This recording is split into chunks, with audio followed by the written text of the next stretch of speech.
Okay, good. Hello there, ladies and gentlemen, and welcome to State of the Nexus episode 5.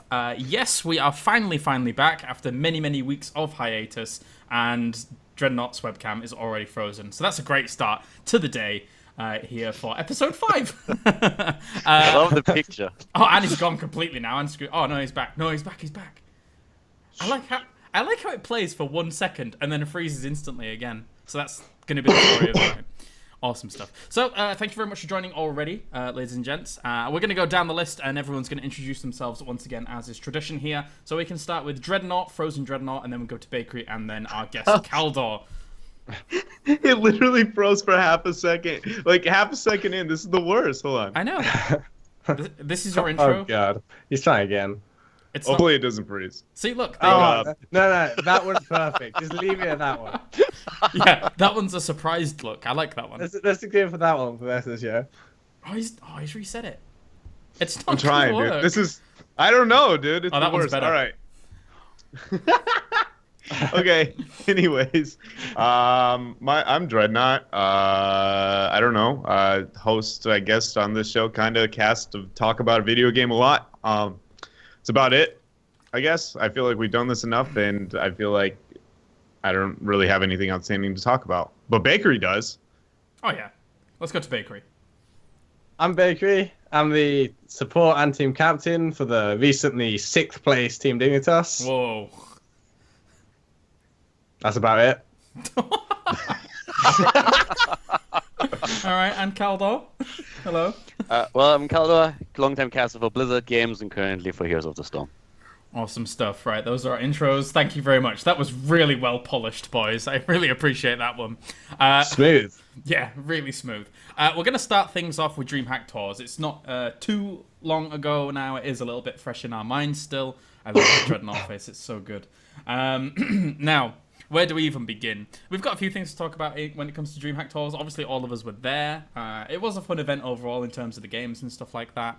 For most of us. For most of us, do we just start with Dignitas and why you were rubbish? Is that do we start with that? Is that a thing? I was actually thinking of rubbing it in for a little bit before we then finally talk about the whole issue. Don't you think that would be the better approach? And then we have more fun. We should probably talk about the champions of the event first. Okay, let's while throwing daggers at Dignitas, and then we can dive in. No, I like that. That sounds good to me. All right, so let's talk about my insanity then. Of course, just as a prelude to all of this, coming second twice during regionals, and then now coming first. Big step forwards for those guys, and it kind of felt mostly like they were the most deserving moving forwards. What do we guys think about my insanity doing so well in tour? Anybody? I love it. They are without a doubt one of the few teams that I guess I feel like I want to see really succeed. Just mainly from a work ethic perspective, I think it's something that universally doesn't exist kind of everywhere. So I'd love to see that a team who got second place, and never roster swapped, kept the hard work in, and then guess what? It paid off in the long run. So for me, I love everything about it. I'm afraid at the international level, some of their draft decisions, if it's going to work out too much, I want to see them adapt more. But I really am happy for them. What I really like about it is that how the team actually started, because when they came up as a team, everybody looked at them and was like, these players are going nowhere. I mean, you look at Nurok, for example, and it was like Nurok and Chris coming over from, I think it was Infinite Crisis, the game that they played before. And Chris immediately started to jump onto the big teams, and he got the better contracts there. He had his stream going and everything. And Nurok was like the sidekick to Chris a little bit. Then he went to My Insanity. Hazops went over there. And at this point, a lot of the people in the community already decided that Hazops was basically the StarCraft 2 has-been. Then they had basically every single player on that team was kicked out of another team, and they just found themselves, and all of a sudden started to improve slowly and steadily.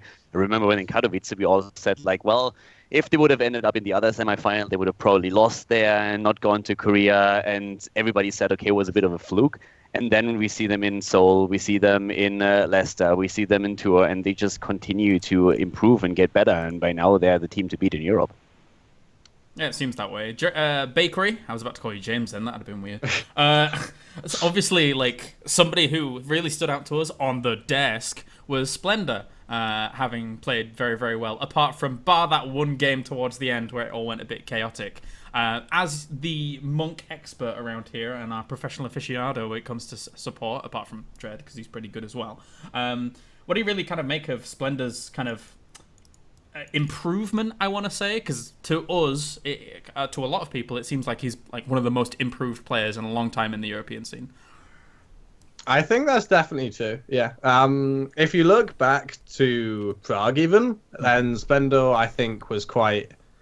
I'd say he struggled quite a bit. I think he was, and I think most people would agree, he was the weakest player on Navi. And even at Katowice, although he was a lot better than he was on Navi, he was still not really that special. But I'd say, honestly, like Splendor rose and got better and better at the same time that MRI got better and better. At Leicester, I'd say he had a really impressive performance. And then at Tours, obviously, there's no doubt that he was by far the best support at the event. So I think it's really nice to see that. And I feel like a lot of their players had the same kind of thing, where Hasselhoff's, it seemed to me, wasn't anything special at the time he joined, but every player on the team just worked harder and harder, and they definitely worked really, really hard, by the way. They were scrimming like 2 hours more than any other team for the run-up to Tours. But every player, just put the effort in, and it really did show, and they 100% deserved to win that event without dropping a game. Khaldor, I recall that you actually managed to duck into a lot of scrims and things like that and be able to... Did you manage to see any My Insanity scrims at all before the event? Yeah, quite a lot of those. It's actually quite funny because I'm pretty much of an early bird, and usually when I come online, I'm the only one in Battle.net, and then a few hours later, after I've done my first video editing, the players are starting to tickle in. And I remember that at some point, all of a sudden, it was like around 12ish, and I see already people in custom games, and I'm like, what the hell's going on? And they were already scrimming at that time, so it was actually quite funny. And I talked with Bloomby about it. He said they moved their entire scrim schedule a bit because they felt that when they start earlier than all the other teams, they feel just fresher in the evening and they get more out of their practice schedules. So that was pretty impressive. They basically like scrimmed all day long with a few short breaks that they had there, so that was pretty cool. That is good. That is good. I didn't expect them to be waking up that early because, as we know, in terms of pro gamers, very few of them wake up very early. It's not too often a thing. So something we saw a lot of use from was Lunara, actually, a bit more so than the other regions and things like that. And Hasselhoff's even went on to mention that he believed him and his team popularized it a bit more in the European scene, and people kind of caught onto it. Is that something that it is true? I mean, especially with you, Bakery, and Dread likewise, do you see like its value? Because obviously you study a lot of these regions, especially NA in particular. Baker, you want to go first, or? Yeah, I can go first. I think Lunara is honestly just a terrible hero design right now. Like the hero itself is fine, but that level 7 talent just makes her so boring, like so boring. And it's really annoying when they have a comp and they build that strong front line, and you know they're gonna take Lunara and they're just gonna like try and bore you to death in that game. And it's really strong, by the way. It's not just boring, it's actually strong. And then so you ban it, and then they just get a free Leeming or something, and their draft's fine. So having that kind of flexibility is like super valuable, but I think in general she's not quite as strong as they think she is. I think she is great in the European scene. In my opinion, the playstyle that exists in Europe is she accents everything about it. You guys are very long, drawn-out, poke-oriented, where a lot of the other regions, when something dies, it literally just dies in like half a second. Whereas in Europe, it's like, we're contesting this objective for 45 seconds. Lunara gains max value, and suddenly she seems OP.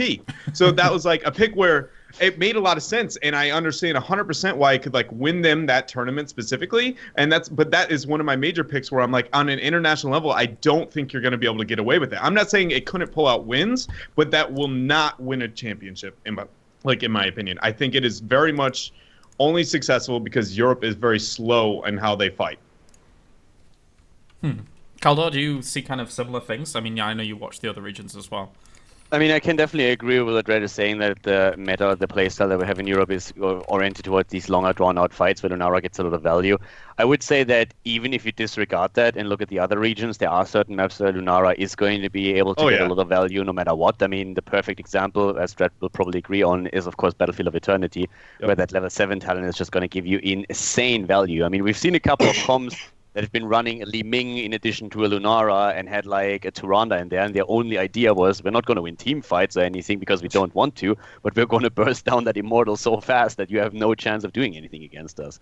So stuff like that is pretty cool. But overall, I like seeing her. I hate playing her. I hate playing against her, but I really like to see her in competitive matches. And I feel I really like it in that she shook up the meta a little bit in the way that My Insanity plays her. I agree with Red when he said that they overdo it maybe a bit, but I think she's very strong and has definitely a place on certain maps in the meta. Okay. I agree very much with that. Like, you'll see NA even pull it out at times. Yeah, I didn't mean to say that the hero's like trash. It's just second pick on, like, what was it, Garden? You started it. You guys started it with that Nature's Culling, and at the beginning, everybody that I talked to in Europe was just like, yeah, it's an A, like, they do stuff like this, I don't like the talent at all. And then a little bit later, I was just, oh, by the way, we can basically kill everything on this map now. The Immortal is down. If we go for a core race, we're going to win that as well. And we can take down structures. Yeah, we like this hero now. And you guys started it, so don't complain now. It's true. We saw a lot of her coupled up with Stitches in the past in Europe. Not as much this event because it was mostly My Insanity that were having the success. I think, I mean, what really kind of attributed to the fact that it always had to be Stitches Lunara before? Was it just the slows, or did people somehow see any other synergies with it before? Because I personally wasn't a huge fan of it. It's the vision and the slow. You get AoE slows, like kind of like Jaina-S to make the hook more probable, and then you can take the level 1 to reveal for longer duration. It's pretty much a free hook. I'm still waiting for Arthas to be played with Lunara now that he's becoming more popular. Wow. I want to see Arthas kill Luna. Like, it's like Lunara just comes in, howling blast, see a nerd, she's just going down. Lunara should never be in a position where Arthas can do that. Like, that is true. I mean, when he takes 30% range, he just cross-map snipes everyone with the root, so... You initiate with Syndagoza. No, I mean, there is like an Arthur's playstyle where you take the root at 13, and then you just kind of like hide, and then you just sort of like root. As soon as like a backliner walks forward, you just root, and the particle doesn't display if he's hidden. So then you just get a free root on someone. That's it's disgusting. like it's super, yeah. It's not very fun actually. No. Every time I'm playing Rhaegar, standing in the front, I've been rooted. We'll get onto Arthas later on because we actually saw him pulled out again, by MVP Black today. Didn't have that much success though with that first game, but it was a little bit weird. So anyway, what else did I want to talk about? So something that we didn't see much of in Tour was Sylvanas. We saw her a few games here and there. Much more popular over in the NA scene, Dread. Yes. Does she serve a similar property or to Lunara, and is she's kind of the substitute out, or do you think that Europe should kind of adopt her more in the meta? I think without a doubt, Europe needs to adopt her more. Like, I don't think that I would say that they fill the exact same role. Obviously, they do have similarities. I would argue, so like the team fight of Lunara kind of accents European playstyle way more than like, for instance, Sylph. Like the one time we saw Sylvanas used, like almost never was Wailing Arrow paired with a hard engage. Right. Like ever. It was very much like a panic self-defense type situation. So I feel like because of the playstyle, I can understand why Sylv is, I guess, less appealing, but still, objectively, she just provides so much. And, like, internationally, she's still one of the higher contested heroes. I think that it needs to be definitely picked up more. I think NA has maybe a little bit too much of her, I guess. Maybe not. I don't know. I don't know how I feel about NA's prio, but I definitely think that Europe is neglecting her a lot. It looked pretty good over in Austin. I mean, when we saw it, at least. Bakery or Khaldor, I mean, have you been using it at all, or have you seen more of it in the European scene, or Khaldor likewise? Have you seen more of it recently? I think the issue with Sylvanas is that her team fighting is like pretty bad.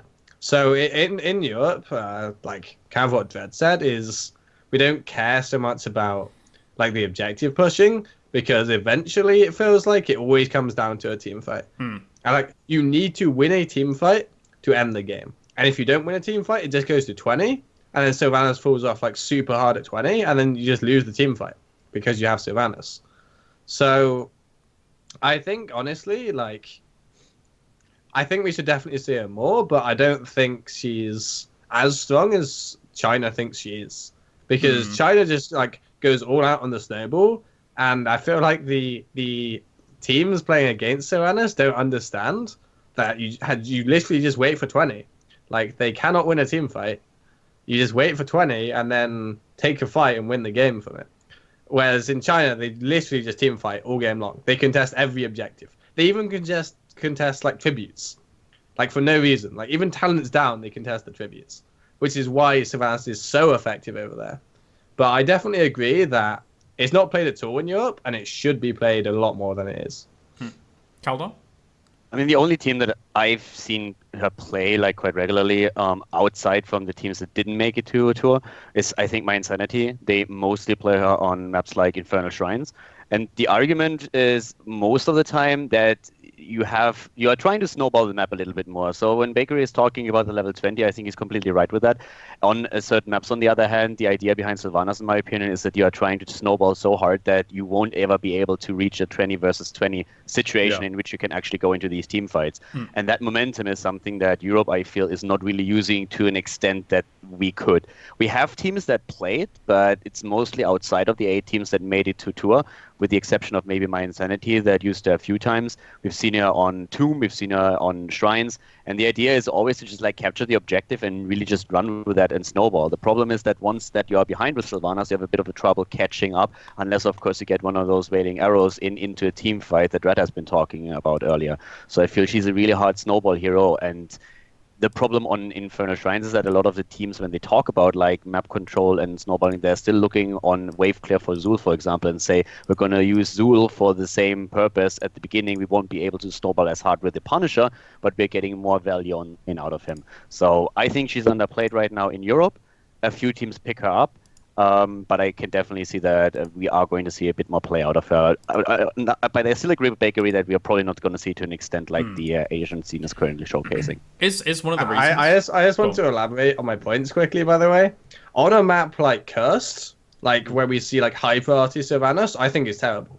Because Cursed, you cannot win without a team fight. On a map like Infernal Shrines, where you can snowball that first Punisher, and then snowball with the second Punisher, and you hit 10, and then you can never... like cats back up. Like Sylvanas is obviously really good, and obviously Battlefield as well, and Tomb. Like Tomb, I think is the best map. But on the kind of more standard maps like Dragon and Cursed, I don't feel you can win without a team fight. So I don't see the value in Sylvanas. Yeah, I totally agree with that as well. I don't really think that you can get on those maps too much value out of her. I think I would say that I feel like you undervalue her team fight. You guys make it sound like she can't win. She definitely can win team fights. I would argue the reason it feels like she can is because Europe mechanically doesn't play her the same way that like China does. Like they'll have the Sylvanas legitimately just blow up the backline. And then if you go to answer to her, you have a wailing arrow sitting in your face, you have no response, and then somebody babies her, a Sunder comes in, and guess what? That target's dead. It like I guess I just don't want it to seem like you can't win a team fight, because that is anything but the case. She can, it's just not maybe as complimentary again to Europe playstyle. Yeah.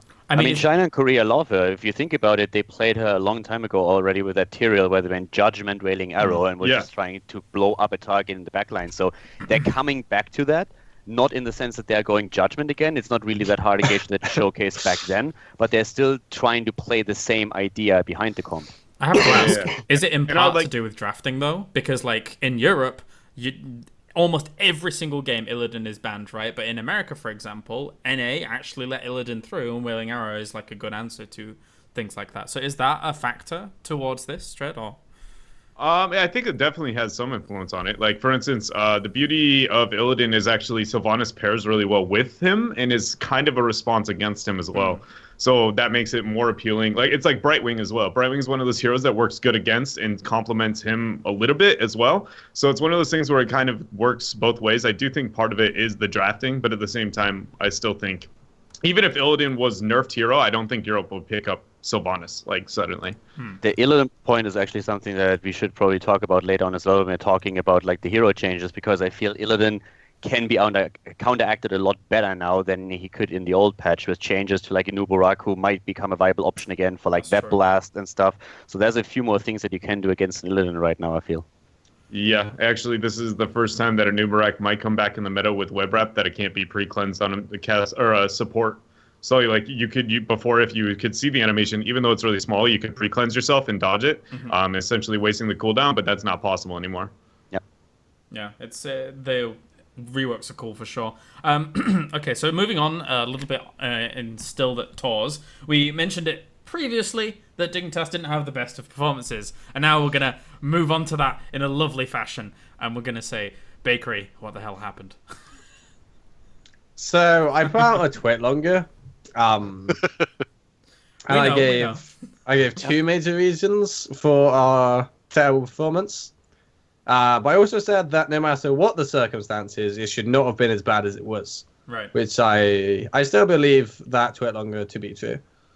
So the way that I see it is that the way that we thought the meta would go, and the way that we prepared for the event was not at all what we should have done. So a lot of what we did is we had Jay. There's actually a typo in the post, but we had Jay playing a lot of Thor and a lot of Zeratul, and some second tanks. Mm-hmm. And the way that we drafted at the event and the dominant meta at the event meant that we did not get to put Jay on Zeratul a single time. We did not get to put Jay on a second tank a single time. And I think we had him on Thor once. So that was like a major issue, because we have not trained much with Jay on Tassadar or Tyrande, but it ended up that he was on those heroes. So that was really painful, actually. And the other was, as a lot of people picked up on, our kind of communication was terrible. And I think a lot of that is attributed to the fact that I could not really speak on comms. I had no voice for the event because I was ill. And still are, apparently. And still are. It's just not going away. I don't know why. But so I tried to so in the team fight as a healer, what I do is I call my cooldowns. So if I use an Uther Q, I call that I've used my Uther Q. If I use my W, I call that I've used my W. When both of those are down, I'm calling the cooldowns of those abilities. So if I'm saying heal in 5, we know that we need to back up a bit as a team. If I'm saying I still have Divine Shield, we know that we can go hard. If I'm saying both heals up, protective up, cleanse up, we can go like super hard. Mm-hmm. Because I could not say that, basically, it just wasn't really being called. People didn't really understand when to back up and when to go in. And obviously Alex struggled with this a lot.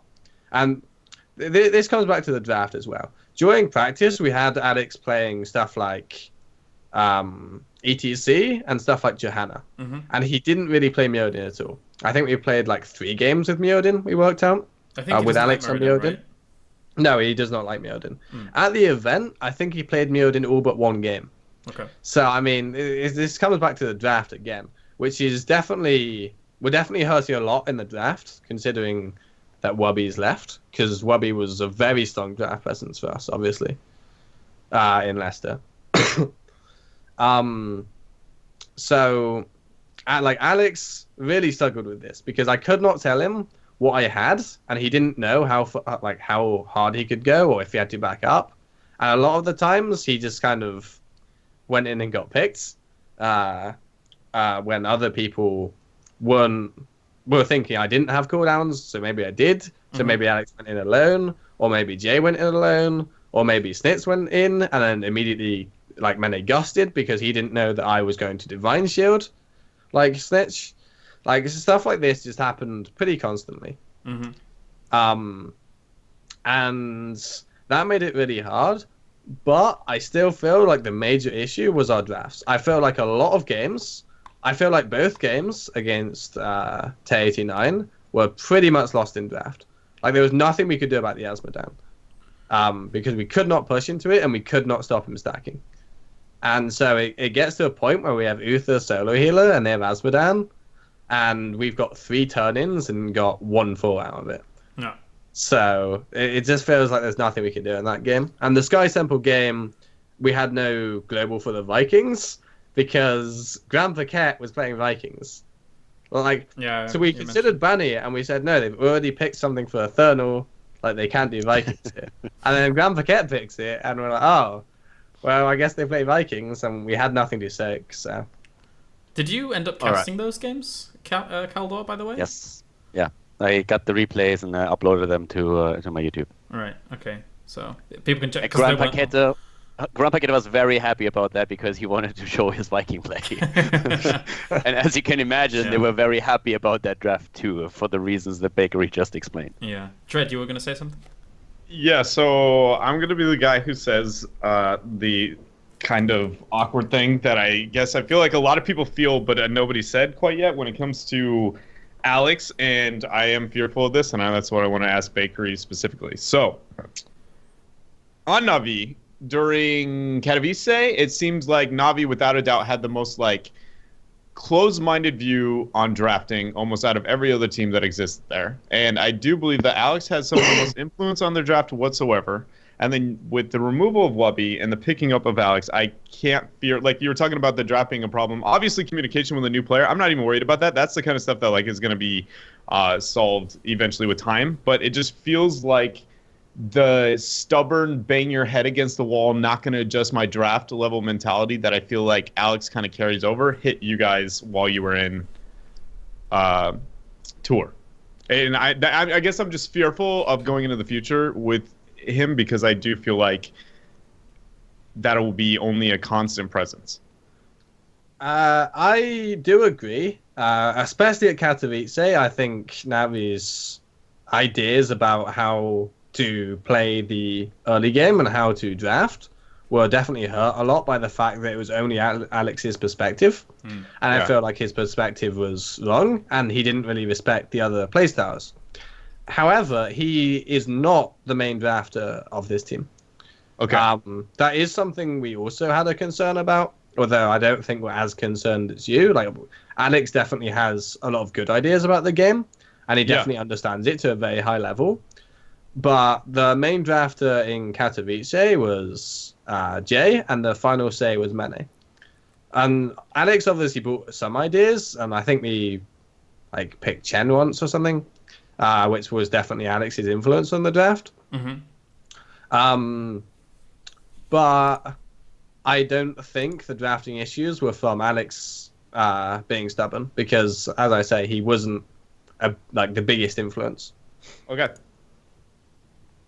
Do you see, as a follow-up question to all of that, do you see it eventually meshing? Because you said that you had still confidence in the ability to...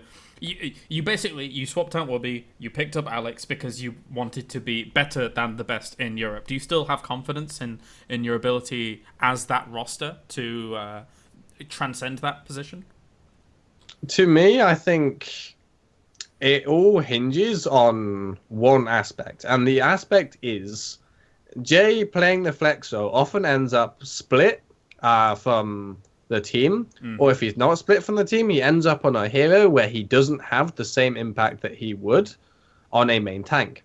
And this means that when we're calling rotations in a 4-man rotation, we don't have Jay. And Jay has always called that, and Jay is the best at that, I think.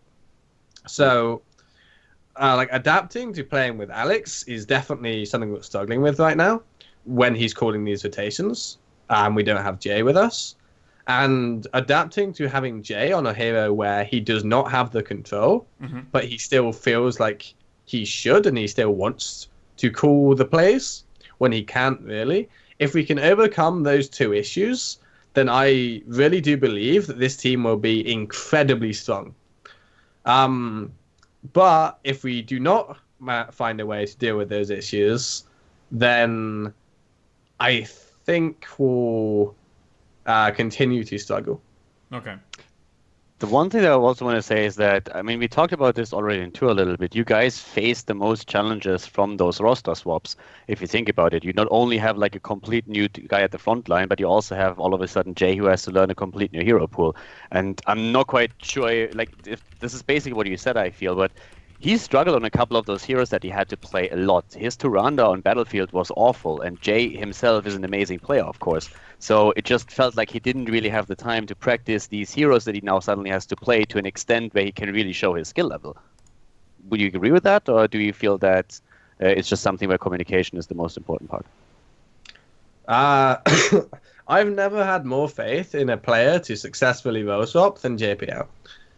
I think that JPL is probably one of the most flexible players in the world. And I think, considering that he played Ranged Assassin, like full Ranged Assassin for Na'Vi, he also played Melee Assassins and Ranged Assassins for Na'Vi during BlizzCon. He came to Dignitas, where he played everything, actually. And then he came to Dignitas again and played only tanks. So I think he has the tools to play all of those heroes. I think it's just a matter of time. And I think he will regain his spot as one of the best players in Europe on any role that he wants. I think he definitely is one of the best in Europe. And yeah, it feels like for you guys, you need a bit more time. I wasn't really too afraid looking towards the globals now, watching you guys play at Tour. I was a bit surprised that you dropped out of the group, though. I saw you at least in the semi-final, I have to admit. I mean, here's the thing: is we didn't expect it either. Like we knew there were a lot of issues, but in scrims, like the first 3 days with Alex, we had a pretty amazing record. I think I can say, because obviously it's before tours and there's no event for quite a while. Okay. I think it was 31-3 in our first 3 days of scrims. We didn't drop a game to a lot of teams going into the event, but there were a lot of issues that were popping up, and we tended to win just because in scrims we were going like full try hard, and the enemy team, not to say that they were just having fun, but they weren't going as hard. Like, I think we're the team that tries the hardest in the scrims. Like, we're like trying our best to make the plays. If we lose a level, we're playing it like a tournament, whereas a lot of teams wouldn't. So I don't think we expected to go out in groups, and I think it was definitely possible, like even given the problems that we had, to go out of groups if we hadn't drafted so badly and also got cheesed. But getting cheesed is our mistake, to be honest. But yeah, I think I expected to get out of groups, and I think all 4 other members of the team did. I have one quick follow-up question, if that's okay, Kaelaris. Yeah, of course. You said that you guys try the hardest in your scrims. Do you feel that's also a bit of a problem? Because looking at scrims right now, and like looking at the feedback that I got from most of the teams after the event and even before the event, it really seems like in the European scene, a lot of the teams are very afraid of really testing new stuff in scrims. Like most of them that you talk to, all of a sudden said like, yeah, we didn't play this hero in scrims at all. We didn't play this hero. You guys said earlier that you didn't play a lot with Mirrodin, which seems a bit weird since he's just like such a strong hero. And not even the in-meta heroes, but it seems like oftentimes teams catch up a little bit late to new developments. And I feel one of the reasons is that European teams with their scrim behavior right now don't seem to be willing to experiment a little bit more. I'm not saying that you go like totally crazy in every single draft and suddenly throw Gazlo in or anything like that, but that you sometimes just like have a pick that you can make, but that would be great in a tournament, but you decide against it and pick the second best option or something just to try something new out. Do you think that's a problem with the scrimming right now, or do you feel like I interpret too much into it? So yeah, we scrimmed MVP like just before Seoul in the practice days we had, and they went like so hard. Like They picked everything that they picked in the tournament, even their pocket picks, like stuff like Kerrigan. They played against us in the scrims, and at the time we thought it was kind of weird, and we thought, okay, they're just having fun, like before the tournament or something like that, because Kerrigan was like seen as terrible at the time. And then we watched the tournament, and they played everything in the tournament, and so like after seeing that, I think we definitely changed the way that we scrimmed, and we were. Showing everything that we would do in the tournament. We were trying some new things, but definitely not enough. A lot of the stuff that we tried in our scrims, like we completely had the wrong balance.